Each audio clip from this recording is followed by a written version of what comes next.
Welcome to the Connected Yoga Teacher podcast and to 2025.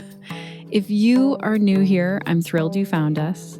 I'm your host, Shannon Crow. My pronouns are she, her, hers. I'm also a yoga teacher, mom of 3, entrepreneur, and forever curious student. This podcast is being recorded on the traditional land of the Anishinaabe, Odawa, and Mississauga people. If you are looking on a map, look for the Bruce Peninsula in Ontario, Canada. That's where we're located. Here on the podcast, we connect yoga teachers to ideas, resources, and a supportive community.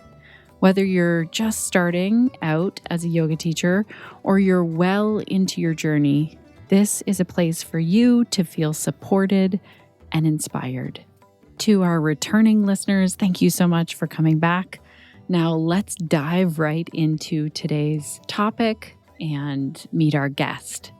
I'm very excited about today's episode because this is something that you might have personal experience with. You might have been touched by this as a yoga teacher or in your own life.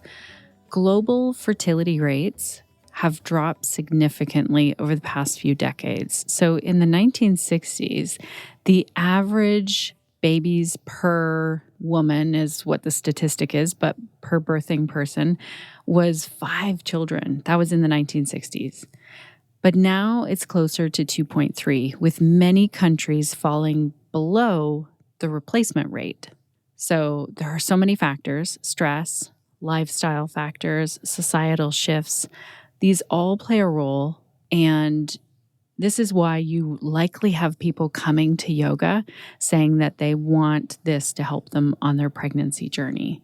Because we know that yoga reduces stress, it improves blood flow to the pelvic region, it promotes hormonal balance, and all of this can support fertility. On top of all of this, yoga can foster emotional well-being and can even complement treatments like IVF or IUI, which we're going to define today in this episode. This is why I'm so grateful that we have Sherry Longbottom joining us today. She's a yoga for fertility expert. And also at the end of today's episode, I want to tell you about another podcast to have a listen to if this is something of interest to you. It was one that my brother sent to me. He knows that I'm always interested in podcasts that have to do with climate change and how to care for the planet. But this is where I feel like two worlds collided because I'm also really fascinated about fertility, pregnancy. It was one of my specialties for a long time as a yoga teacher. I really loved teaching prenatal, postnatal, baby and me, and yoga for pelvic health. And it's very connected to, fertility and birthing. And so I'll share this podcast at the end. I think it's worth having a listen to. It really has sat with me in terms of the topic about fertility. Today's episode is powered by OfferingTree. I use and love this software in my own business because it automates everything from bookings, payments, Zoom links, reminders, and so much more. We have a special discount code for you because you're a podcast listener. That's over at offeringtree.com/Shannon. Okay, let's get into today's episode for real now. So today we're going to be joined by Sherry Longbottom, who's an author and yoga teacher with over 20 years of experience specializing in fertility, prenatal, and baby and me yoga. Sherry offers online private and group classes as well as occasional studio pop-ups. She creates supportive spaces for individuals at every stage of their fertility and pregnancy journeys.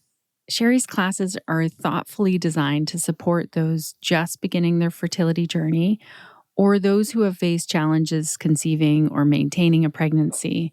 Her approach focuses on improving blood flow to the pelvic area, reducing stress, and fostering a strong sense of community. A hallmark of Sherry's work is the integration of fertility and prenatal yoga students. I can't wait until you hear about that, where she cultivates this really unique environment where parents inspire and uplift one another. I'm especially excited about this interview because you can use this in your yoga teaching as soon as you have a listen.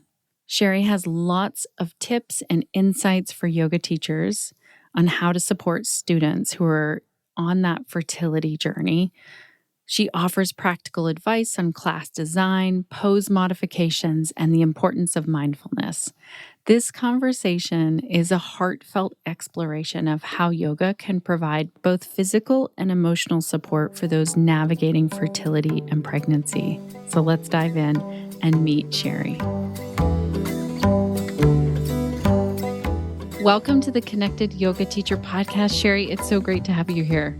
Thank you. Thank you for having me. I feel like we've been connected online, I feel like since the podcast started or before that, because I think you used to tune in for my lives before we even had a podcast. Am I right? Yes, absolutely. Right when you first started, I feel like I tuned in. I can't remember how I found you, but it was such a blessing. I've learned so much from you and your community. Oh my gosh. Well, same. I've learned so much from you. I'm excited that we get to talk about fertility and how that connects to yoga. This is something that I don't know if I've shared this with you or on the podcast, but I used to teach small groups of like yoga for fertility only because there were people in my community who said, I heard yoga's good for fertility. Can you do one on one or small group sessions with me and my friends? And I was like, sure. And I kind of felt like I didn't know what I was doing. Like I knew how to teach yoga, but I was like, I don't know really, other than I'll lead you in a yoga class. And I did some research as well at the time of like how yoga is beneficial. So we'll get into that. But before we do that, why don't you tell us like what's the work that you do and who do you do it for? Oh, okay. I have been doing fertility yoga for probably 2 decades now. And basically it's women that come to my class who have been trying for sometimes 6 months, sometimes longer, sometimes years, and they have not been able to conceive, or maybe they have had several miscarriages, or they've they're going through IVF, IUI, some sort of treatment, and have heard about me through their reproductive endocrinologist.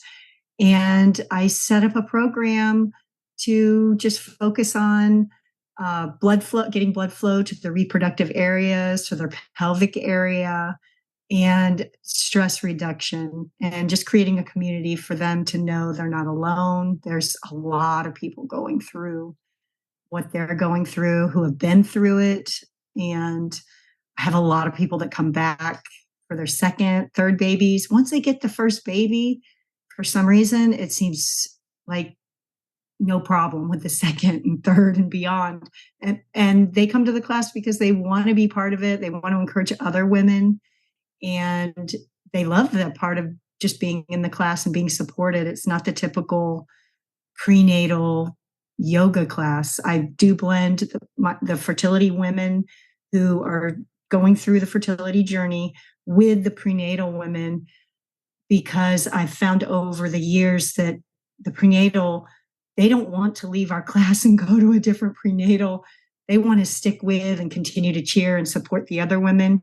And it's inspiring for, both sets. So it's really good. It's been a blessing to see all these babies come from class through the years. So. Oh my gosh, I love that.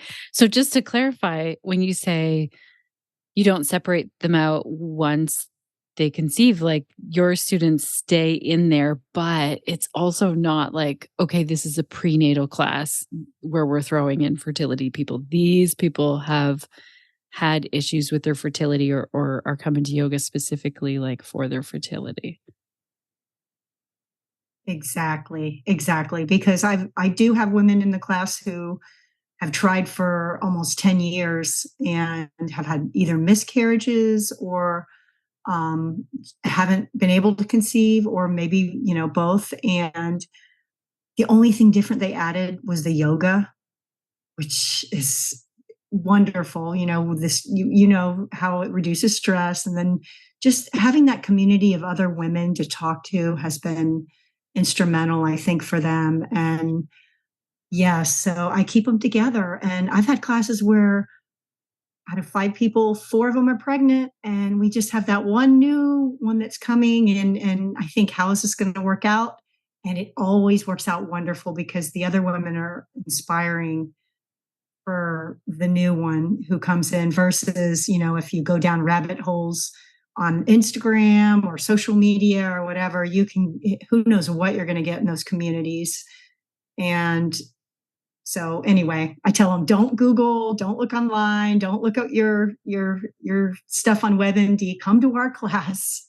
And less social media, sometimes the better, and get involved in a community where people know you and really are cheering you on and care about you. So I love that. So what would you say to the yoga teacher who has, like, let's say they're teaching a regular class and someone says to them, "Hey, can we do one-on-one yoga because I really want to focus on my fertility?" Or they're coming to your group class and they say, "One of my main goals here is to get pregnant, and I heard that yoga is useful, so that's why I'm here." What are some of the things that we need to understand and know? I heard you say community, building that community. So maybe that doesn't come in as much if it's someone in our group class. And I heard you say blood flow to the pelvic region. Oh my gosh. And there's another one mhm. that you said. Oh, stress reduction. Yes. We know Okay. that. Which Okay. is So yoga. Yeah. sorry. So the let's focus on that. Like, are those the two main things that we need to consider when sort of creating maybe a one-on-one plan for this person, or adding things into the class that might benefit them? Yes, absolutely. And as an RN, I've been an RN for 30 years. So I kind of meshed that with yoga and stress reduction and all that kind of stuff.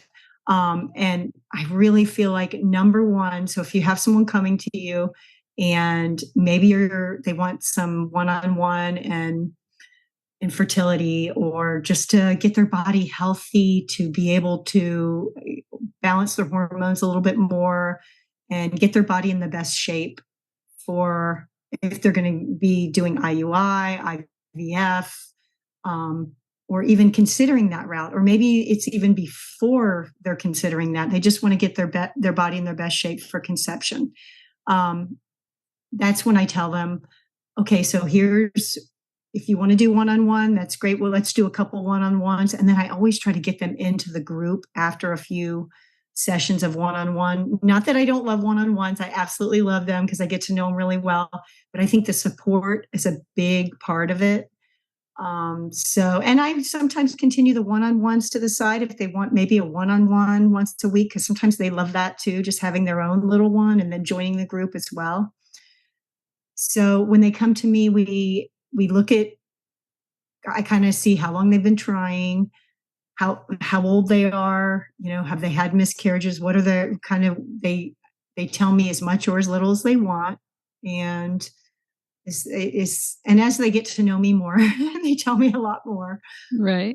And then we kind of develop a plan, as they begin. So as they begin, well, of course, we focus on getting the blood flow to the pelvic area, and because in that fight or flight where you're stressed out and you're thinking of all these things like, I need to get pregnant, I need to get pregnant now, all these things and all these pressures and people asking you, the questions, maybe good intent, but it just comes across maybe not so good if you're completely stressed out. And just, they're at their breaking point. And so when they come in, we just try to, do the mindfulness. There's certain poses. As a nurse, I look at, like, okay, so if they've started the treatment, and the treatment sometimes can, like IVF, sometimes can make their ovaries swollen, enlarged, heavy. And so there's certain things that we don't do, like we don't do close twists, and we don't hold poses for long amounts of time. There's no downward dog, which is shocking to many yoga teachers. And there's no hot yoga. There's certain poses we do avoid. And basically it's almost like a flow. We move through the poses pretty quick and it's very easy. So it wouldn't be your typical yoga class. And we kind of and we also talk about their partner, make sure they're, because their partner's part of this as well. So, we do discuss that, especially in the community and support group. But, there's certain things about the partner too, are they being supportive? Are they going in hot tubs? Maybe they shouldn't be going in the hot tub because, that can impact it or maybe cycling from, so we do talk about some things for men, there's certain things that may not be so great for the fertility in their realm as well. So the women don't feel like it's, all the pressure on them. Because a lot of times it's maybe not even them. It might be, an issue with their significant other, or maybe they both have something going on. So, as bringing them closer together and supporting each other through it, because it can be super stressful. A lot of the partners do the meditation with their spouse at night. So after class, they will get a recording. Every class, I send them a recording, and sometimes the spouses will do the meditation part with them, and they love it. So That's amazing. Do you teach online or in person? I teach online. Before the pandemic, I taught a lot more, in studios, and people loved just the option of having it online and live. So, and I'm working on a platform right now where they can get on demand if they don't want to do live online. But a lot of the people love having it, the option of live online, because they want to have it at night after they've a long day of work. They're nice and relaxed and feeling all zen and ready to go to bed. So, Oh, I love that. And I love also that their partners are supporting and doing it with them, because they can also, they can both use it.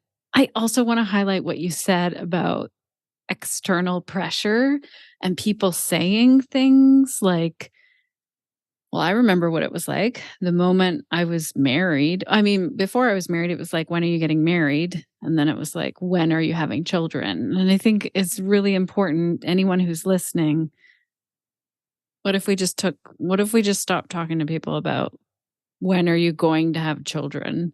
Or same with after I mhm. had Wyatt, people are already like, when are you having your next? I was like, oh my gosh, people. So I would like it if everyone stopped Right. asking those questions.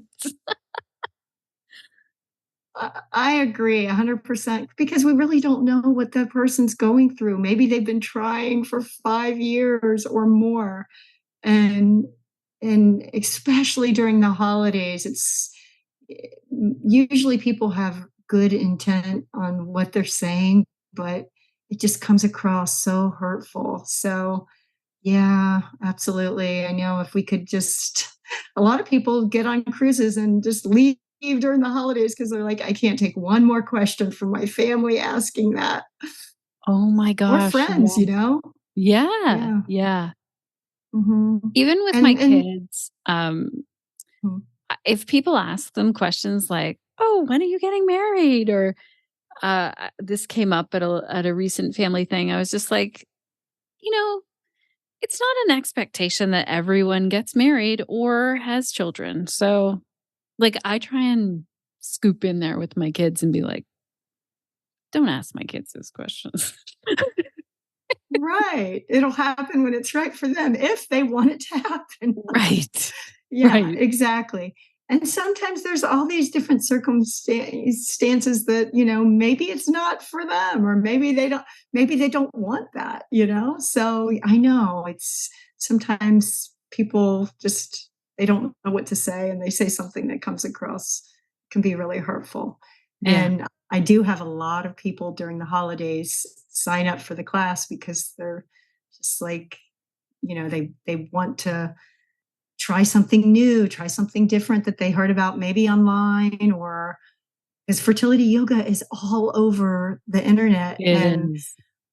I will tell you, Shannon, I have looked at all the different ones. As far as I know, I'm the only RN that teaches it, but they're all different. The programs are all different. Like, I like to see what poses they're doing. And a lot of them are, I would not recommend. So, because I'm all about safety, because basically it just boils down to reducing your stress, eating a healthy diet, and just taking care of your body and doing things, moving, getting outside, doing what you love. You like to hike, go hiking. Movement is great for your body. So just basically don't do hot yoga. If you're trying to conceive, just stay away from the hot yoga. Oh, and the headstands, don't do those as well. People think those are great. Don't do those as well. All right. And I will tell your community the number one pose that is the very best pose while they're doing meditation is legs up the wall. The typical legs up the wall pose, they will have the bolster horizontally, which is not recommended in my class. So you're going to turn that bolster vertically so it aligns with your spine, and your rear or your butt will be on the ground, touching the ground. So basically, your heart will kind of be up. And so you're kind of creating, using gravity so that the blood from your heart goes down to your pelvic area, and then the blood in your legs goes down to your pelvic area. So just that's a great way to lay there and do meditation, 5 to 10 minutes if you can. So that's like, we always do that at the end of class. Oh, I love this. So our head and our spine is along the bolster. I feel like I'm going to try this at the end of today, just not because I'm trying to get pregnant, everyone. And then our Right. pelvis is down on the floor and our legs are up the wall. Exactly. And the Okay. only time and Our Lady, they all love this pose. It's so relaxing. And when you first try it, sometimes you can only stay in it for a couple of minutes because it might feel a little uncomfortable. But with time, you'll love it and you'll want to stay in it for up to 10 minutes while you're doing, your meditation, especially at night. It's perfect. The only time I don't do it for my ladies in class is if they are second or third trimester, because then the uterus is heavy and we don't want that uterus lying onto the vena cava and cutting off, blood flow to the baby. So in that case, then we would do our left side lying.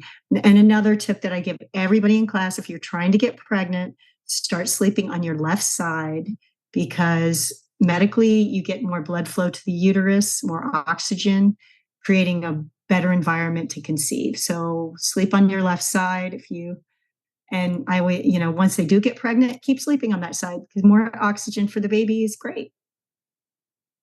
Ooh, I love these tips. Are there some other favorite poses that your students love or that you really love to share with people? So when we start, I realized that a lot of the ladies that come to class, they work all day, and a lot of times they're on the computer with keyboards. And so we don't only focus on the pelvic area. So we really do a whole body kind of class. And they really love the shoulders, the neck, relaxing the jaw, just the whole relaxation, how we start the class with a meditation and just kind of doing some shoulder exercises, neck exercises, just letting our body kind of settle in. And then we will get to the pelvic area and then end with a meditation. But most of the poses are typical. We do a pose that a lot of the ladies love called hula hoop, where they pretend to have an invisible hula hoop. They stand with their feet hip width apart and do big circles, just kind of with their hips, getting blood flow, doing it both ways, both directions, I should say.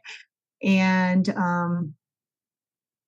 most of the other poses are pretty standard poses that you would see in yoga classes. I do modify them a bit for wherever they are in their maybe in their fertility treatment, or maybe if they're getting ready to have an IVF or IUI coming up, we'll do certain poses. And then for any of the ladies that are doing IUI or IVF, they also will get like a recording to do the night before and then the morning of, which has a lot of meditation and then just some of the poses that we do from class. So they said it's great. Sometimes they do it actually while they're on the table getting the procedure done. They'll have the meditation in their ears, listening to my voice. I'm like, oh, wow. But it's helped Oh them my a lot, gosh. according I to the ones. love that. Oh, how special is that? I Okay, know. what about when people are, because I know when people have been on a fertility journey for a while, there can be a lot of fear that comes up, either if they're pregnant or if they think they might be pregnant. How do you work through that with students? That's a great question, because many of them have gotten pregnant and had miscarriages. So once they do get pregnant and come to the class, and then most people think, oh, they just can't wait to get pregnant. So I'm so glad you asked that, because once they get pregnant, their stress level goes through the roof because they're remembering back to what happened last time, maybe the time before.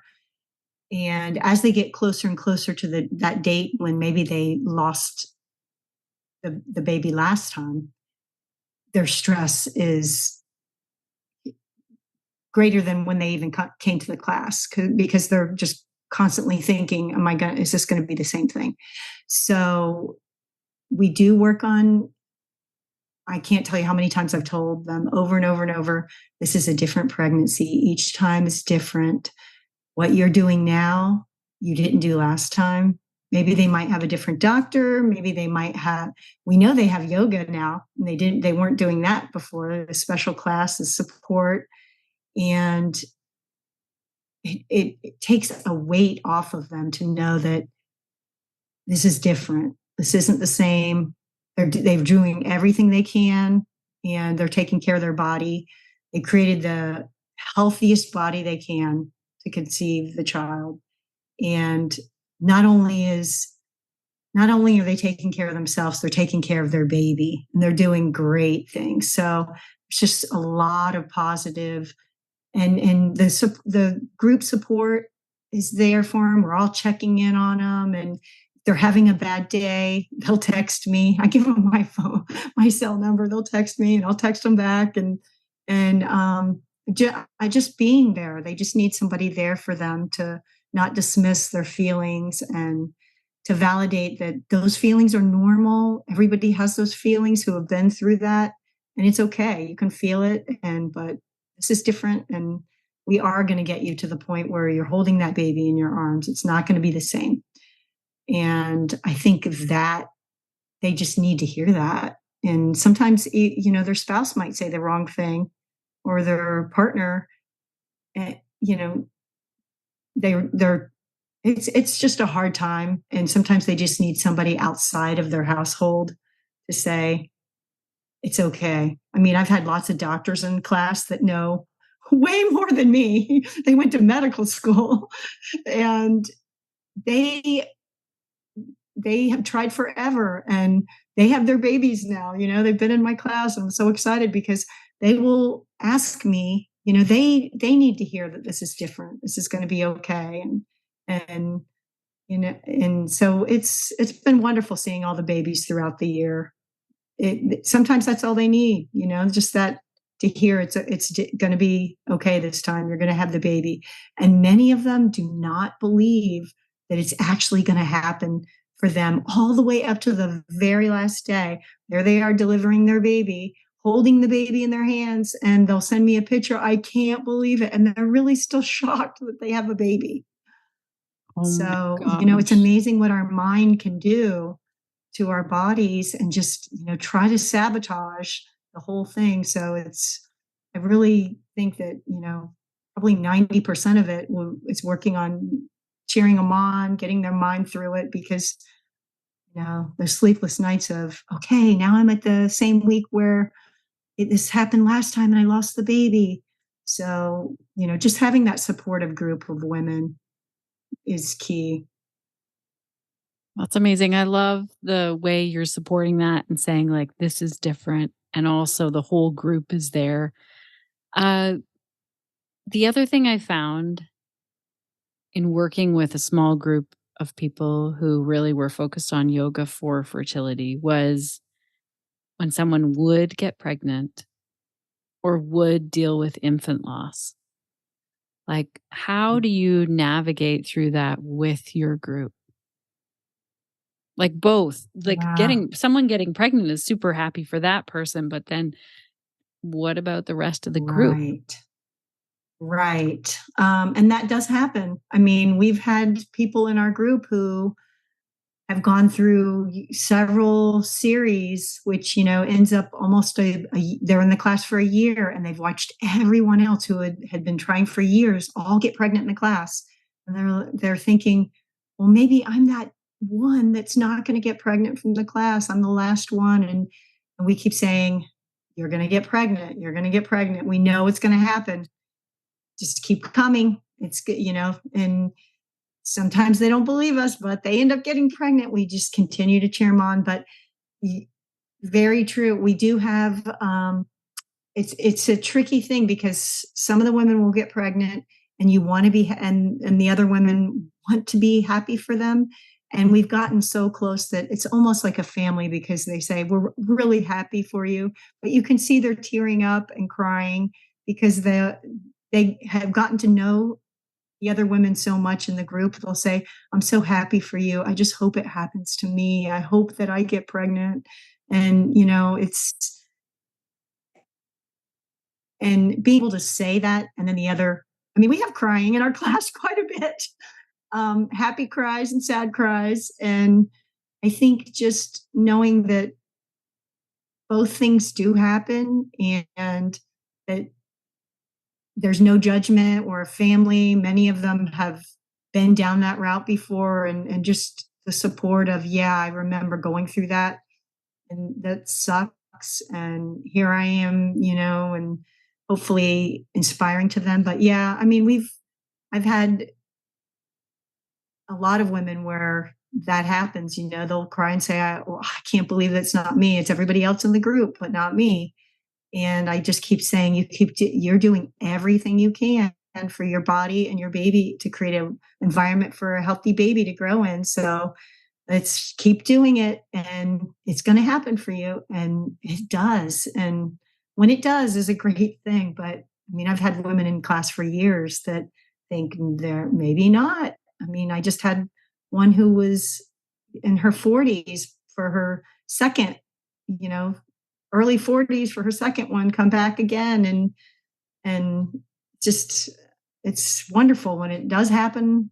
And she has her babies now. So it does happen. And if you really want it, don't give up. Keep trying because you're creating a healthy environment and you're doing everything you can. So that's what because there's a lot of things that are out of our control, but this, at least in this class, the women do feel like they're doing everything that they can do because sometimes our bodies, it feels like the body's not listening and it's going against us.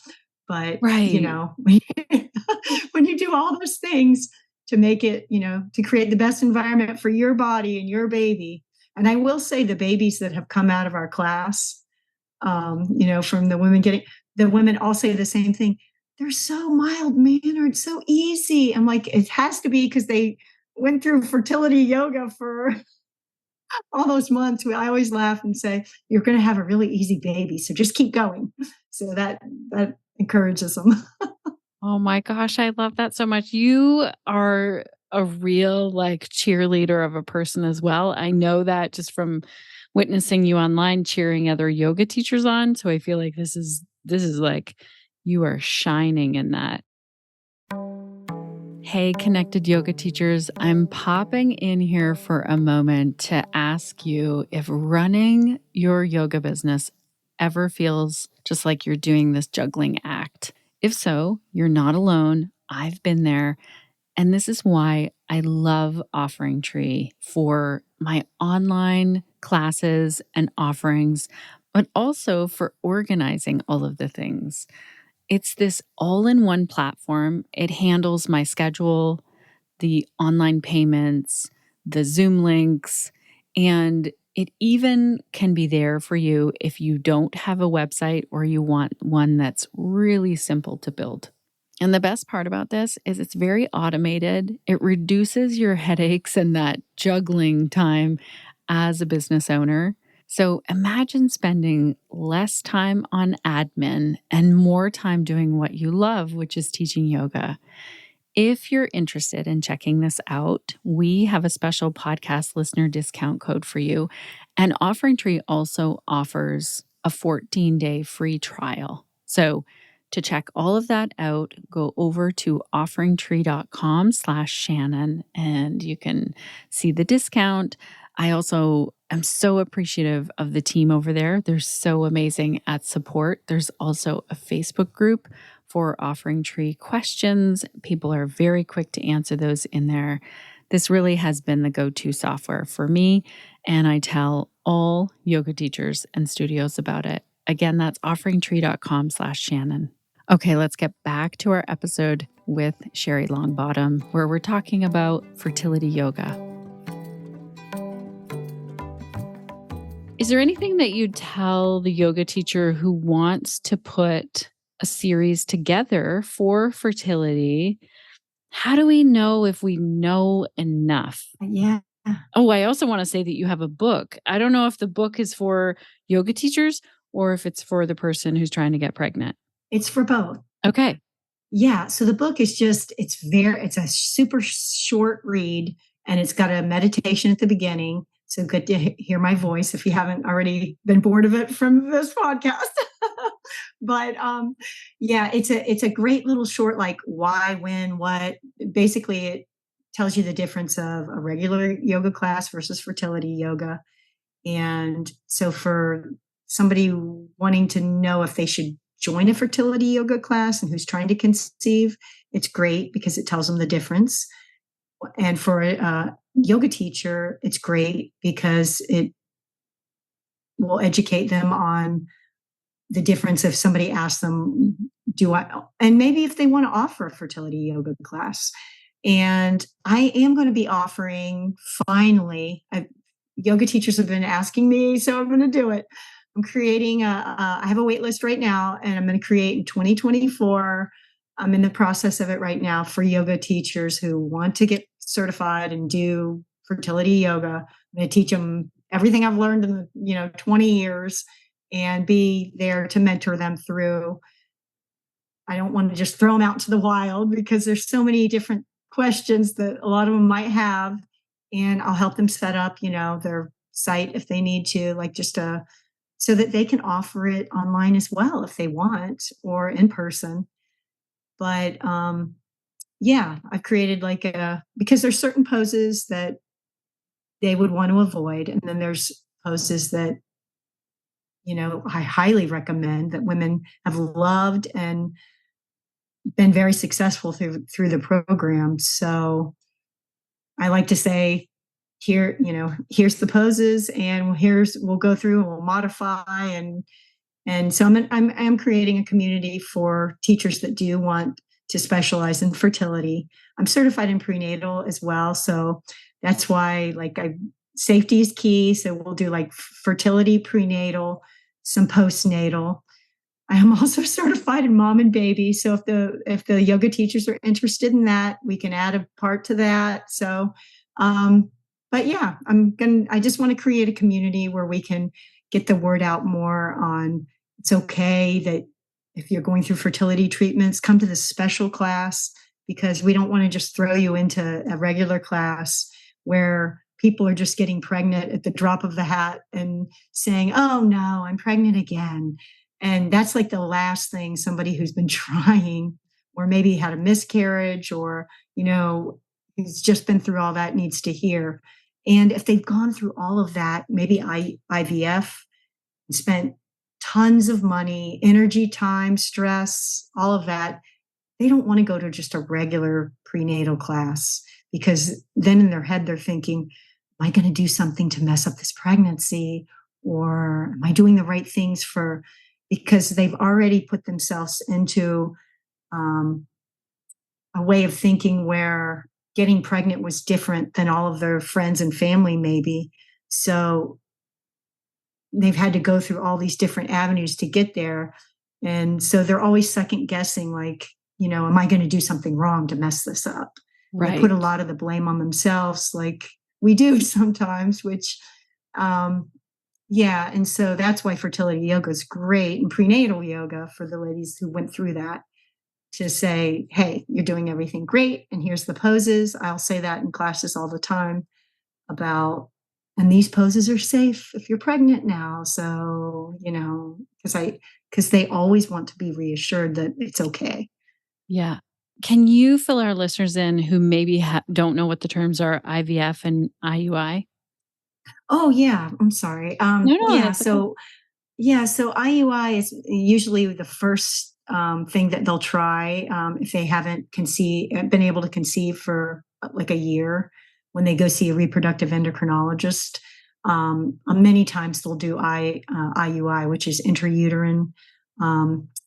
So basically, they will go and take the sperm and use, I don't know what device they use, but yeah, and they'll just put it right in, versus IVF, which is the in vitro fertilization, which more people are familiar with, where, then you've got the lab involved, and you've got the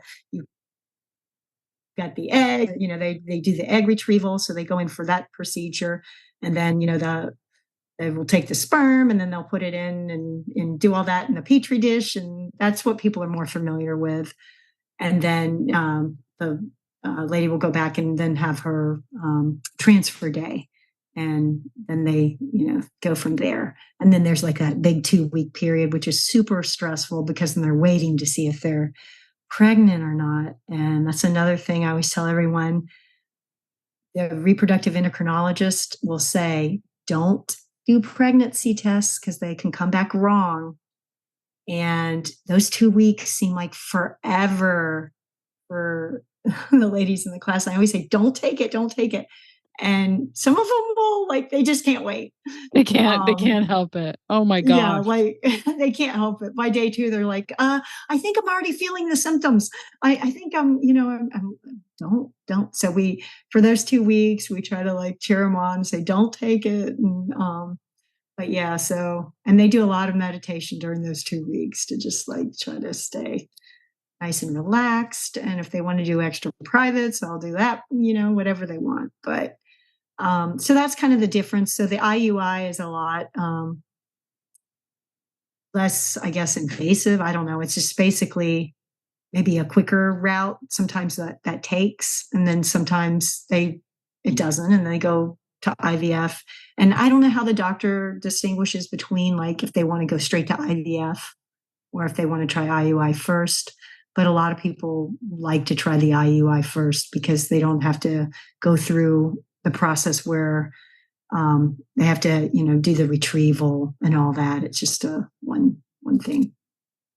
And so in your classes, do you know sort of how many people go through IUI or IVF in comparison with people who don't do that? Like, do you know the percentage? Is it half and half, or is it like higher for IVF and IUI students, or is that something you even know? I would say so. Usually, the younger students that come to my class um, are getting ready for IUI. Like, that's usually the first thing that they do. And many of them actually get pregnant in the class before they actually go and get the IUI, which is great, because then they don't have to get anything. Right. And then others do. I mean, I have many in the class who have done the IUI a few times. And sometimes by the second or third time, they're good. They get pregnant. They carry the baby all the way to the delivery day. Everything's good.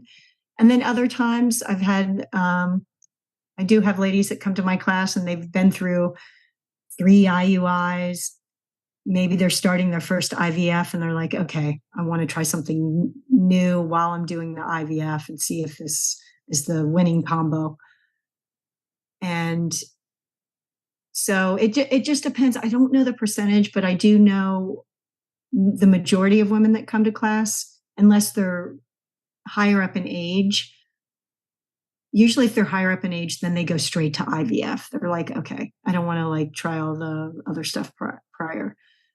But the majority of them have either are beginning IUI or maybe they've had a few of them and they're kind of in the middle before they start their IVF. So it just depends on the age. But I would say most of the people in the class, probably 80% of the people in class are getting fertility treatments or getting ready to. Okay. And so they want to get their body like ready. And the other 20% are just like, maybe they got married and they're like, okay, I've been trying and I want to add something, you know, that's kind of cool and exercise and good for my body. And sometimes they'll just get pregnant without, they don't even need to go see any fertility specialists. What about the amount of time for sharing in an online class? Like, I don't know how long your online class is, but I'm curious to know, like, what's the length of class? And then how do you facilitate that community building and that, like, where they're talking to each other and sharing, especially when it's online on Zoom? Yeah. So the class is 45 minutes and they will get on at the beginning of class. We kind of go through the group and usually that's about 10 minutes. I'll go through and ask anybody, have they seen the doctor this week? What's going on? Any news? And some will have no news for that week. Others will have a lot to tell. Mhm. And usually when they tell what's happened, others will chime in and say, oh, I've had that procedure, or oh, I just had that, or I'm scheduled to have that.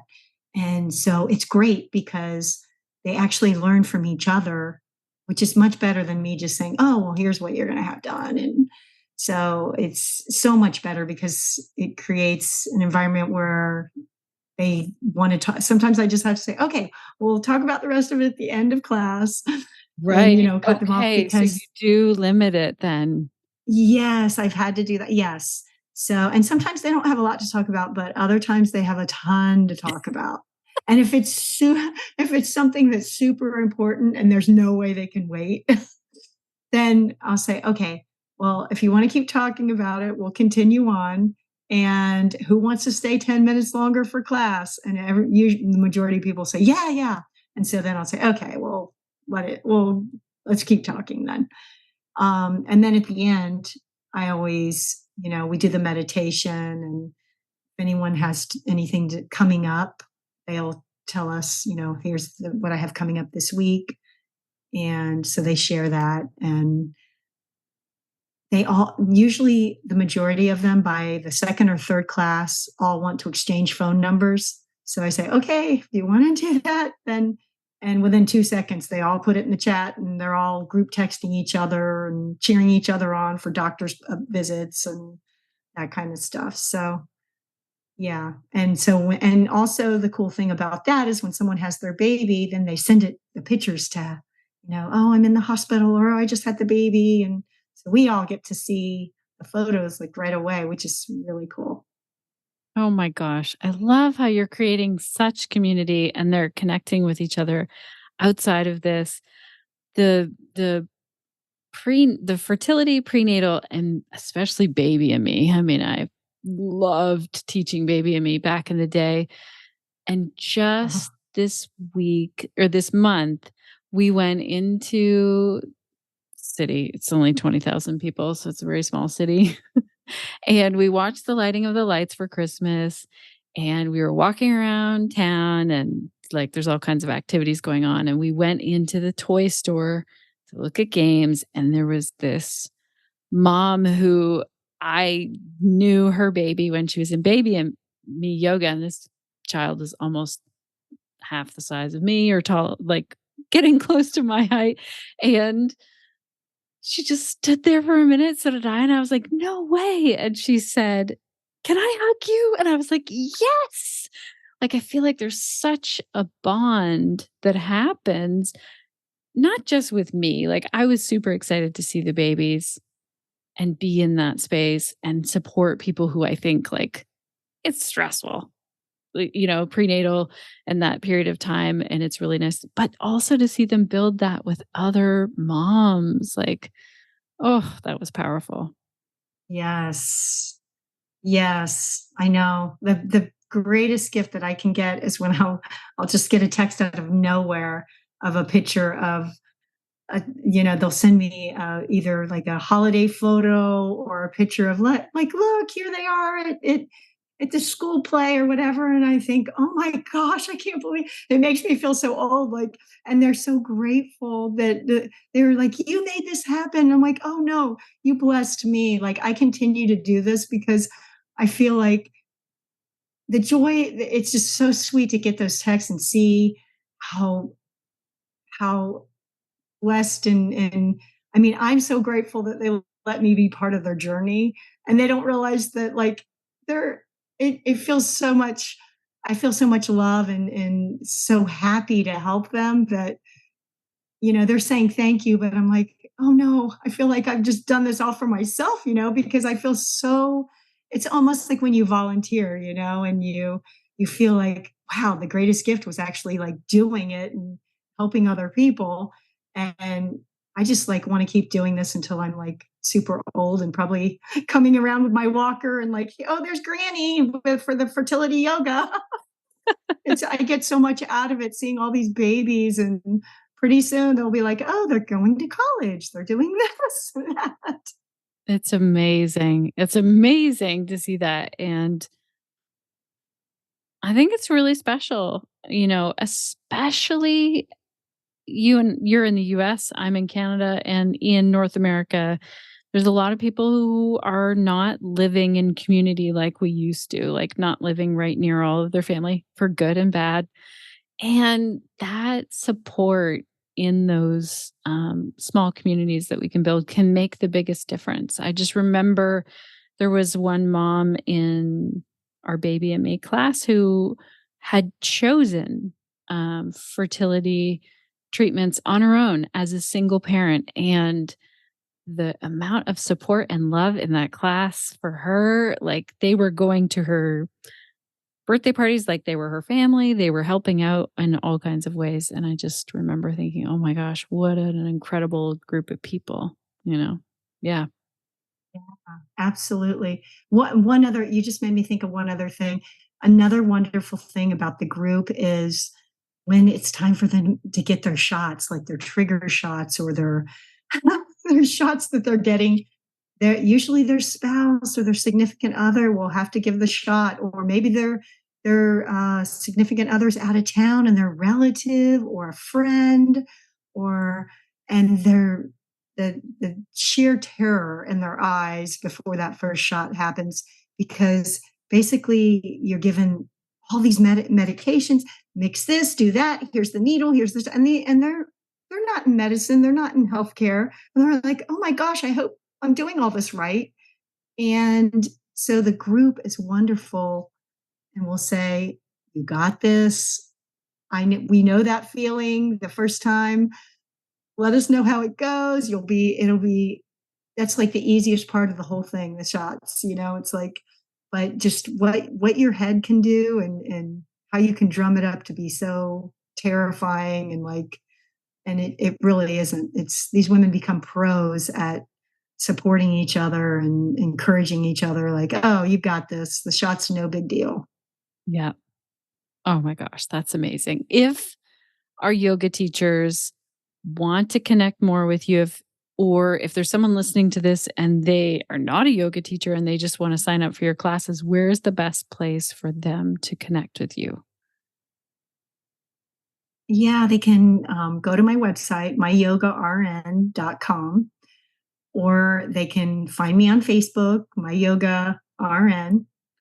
And I'm on Instagram too. So Sherry Longbottom Fitness. It's a little different, but so they can find me on that. And I reply to all of, if they want to send me an email or DM me or whatever. And I'm happy to, if I don't know the answer, I'll find the answer for them. And I would love to help as many of your yoga teachers or anybody in your community that maybe wants some tips, or maybe they're thinking about, trying next year, or they're in the process of trying.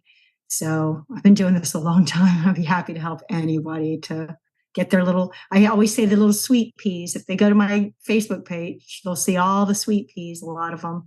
So that's what I call the little babies so I'm always wanting to help get more sweet peas in the world. Oh my gosh. Thank you so much for the work that you're doing, Sherry. And thank you for sharing this. It's amazing. It's amazing to see what you're doing. Thank you for having me. And please keep doing this wonderful thing that you're doing in the world and connecting all the yoga teachers. I really appreciate you and feel grateful and blessed for you, Shannon. Thank you. Thank you so much, Sherry, for this very informative interview today. And also, thank you, Connected Yoga teachers, for being here in this really educational conversation. Sherry and I both hope this discussion about fertility yoga has given you some practical tools and inspiration to use. Also, make sure to check out her book. It's amazing. I highly recommend it. And I wanted to share 10 key takeaways I got from this chat with Sherry. And I also want to put them in our show notes for you in case you're looking for a quick list.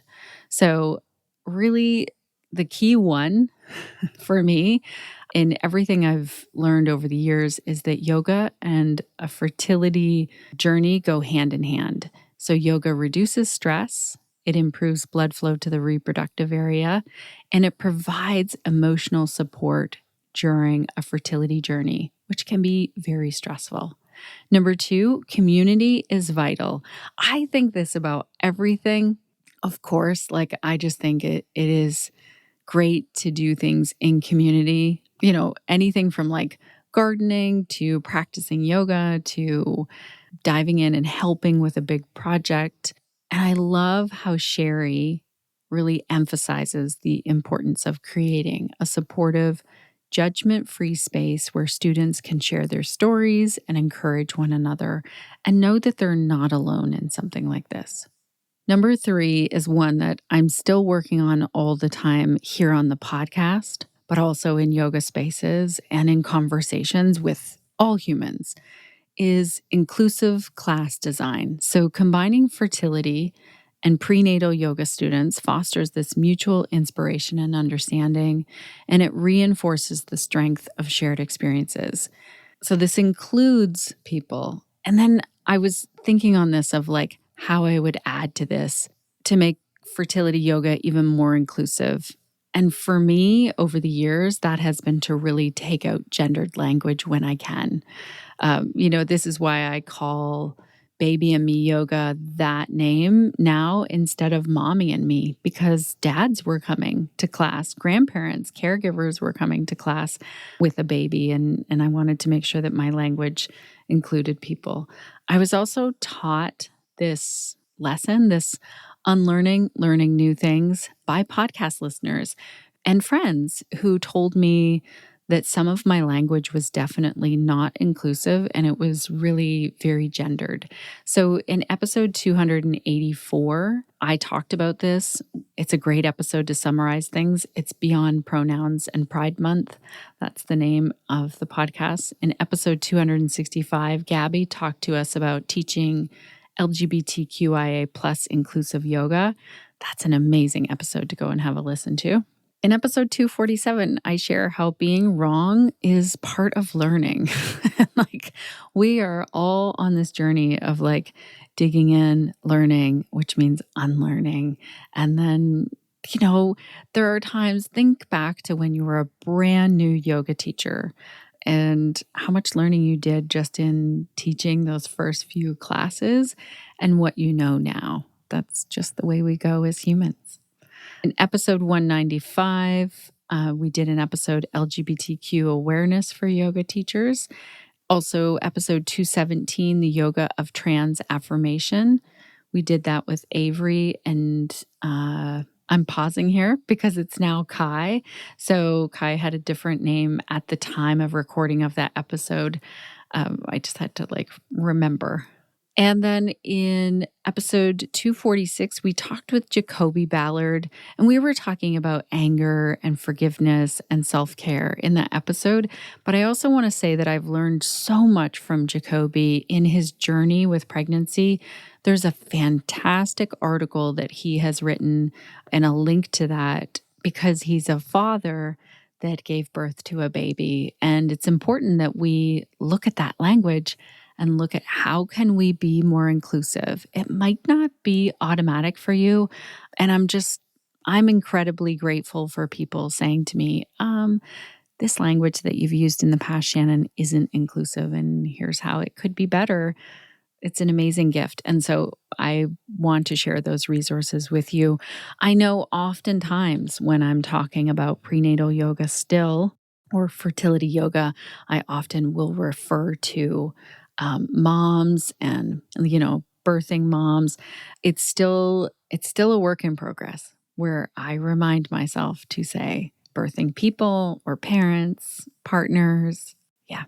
Okay, number 4 is practical teaching tips. So, yoga teachers can focus on gentle, flowing sequences, and we can look at avoiding intense poses like closed twists or prolonged holds, and really adapt classes for students who are undergoing treatments like IVF. Number 5 key takeaway was stress reduction really is key.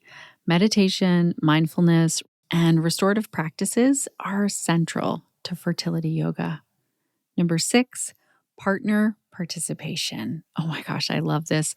Encouraging partners to join in yoga class, relaxation techniques, and lifestyle adjustments. That creates a shared responsibility in the fertility journey. So I love that Sherry brought that in today. Number 7 is safety first. So really having that understanding as a yoga teacher on how to modify practices for students who are at different stages of their fertility journey or pregnancy journey. So ensuring comfort and well-being during those yoga classes. I also love how this is number 8.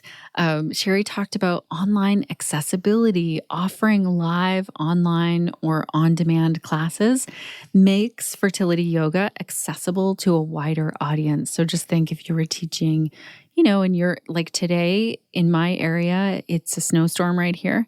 If I was teaching a fertility yoga class, I would not be asking people to get on the road and drive even 10 minutes in this. Some people are fine with winter driving, but remember, stress isn't helpful for a fertility journey. And so I would be able to make a class way more accessible if it was online. Now, I know there are benefits to having in-person classes as well, but we've really come a long way with online classes. If you have questions about those, we have lots of podcast episodes. Whenever yoga teacher was trying to learn how to put their classes online in 2020, we recorded a lot of episodes on that. So make sure to head on over to our website, theconnectedyogateacher.com, and just search for online yoga in the search bar at the top, and you'll come up with all kinds of episodes. Number 9 is building resilience. So addressing the fears, the past traumas with positive reinforcement. I really got that from Sherry's chat today. That helps students to navigate their fertility journey with greater confidence. And then number 10, celebrating the journey. So witnessing students achieve their goals and share in their joy really underscores the power of this work. Not only for you as a teacher, but also for the other students in the class. I think that was really key. Sherry's approach reminds us as yoga teachers that we're not just there to offer poses and information. We're really creating a space for healing, connection, and hope.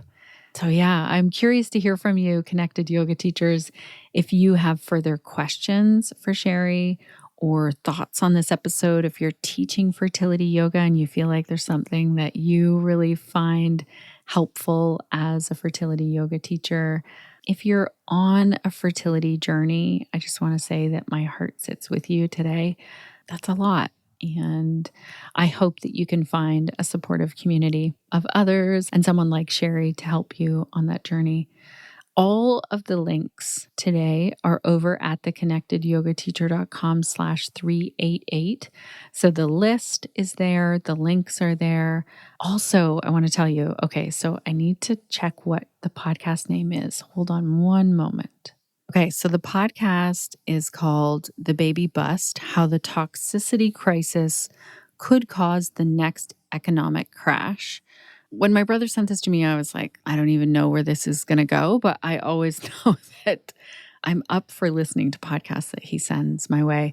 The podcast name is The Great Simplification, and it's with Nate Hagans, and he's interviewing Jeremy Grantham. I hope I have everyone's names correct here. I'll definitely link to this episode. What's sitting with me about this are the many facts shared on this podcast about fertility rates, like birth rates overall on the earth, globally, how we're having this decline in fertility, also a decline in sperm count, testosterone. I like how there are many examples from around the world, different things that are happening. And really looking at, because I'm from a generation of people who were talking about caring for the planet, and, many of my friends were starting to make the choice of like how many children to have based on like a responsibility toward the planet. And my kids' generation have friends who are more so making choices about how many children to have based on just their lifestyle and their wants, more so than like my parents or my grandparents' generation, if that makes sense. So this is all covered in this episode. And also what's covered is getting into, the economic health of different countries, immigration, and care for the planet. It's really a packed episode. I'm not saying I agree with all viewpoints, but it's definitely left me really thinking about the future, especially of the planet. And it actually gave me a little bit more hope. So I don't know if you'll have the same experience with it. I'd love to hear from you if you do have a listen to it. It is a long one, but I think it's definitely worth having a listen to. So I'll link to that in the show notes as well. That's over at theconnectedyogateacher.com/388. And if you are enjoying this episode today or overall the Connected Yoga Teacher podcast, I'd love to hear from you. You can comment on the show notes page, today's episode /388, like I said, or you can use the button at the top of that page to leave a review. That really helps more yoga teachers to find our podcast and join our community. And plus, your feedback means the world to me. So head on over to your favorite podcast app, leave a review, let me know what you're loving or what you'd like to hear next. And just thank you so much for being here today and supporting the show. You can also let me know by voice message. So over at theconnectedyogateacher.com, we have a button right on our website where you can leave a voice message. I'd love to hear from you. Thank you so much to our incredible team who brings this podcast to life each and every week. And thank you to you, dear listener. You're the heart of this podcast, and I'm so grateful that you're here. Before we wrap up, I want to leave you with a question of the episode. What will you be doing this week to stay connected to yourself, your yoga practice, and to your community so that you can share the yoga that lights you up?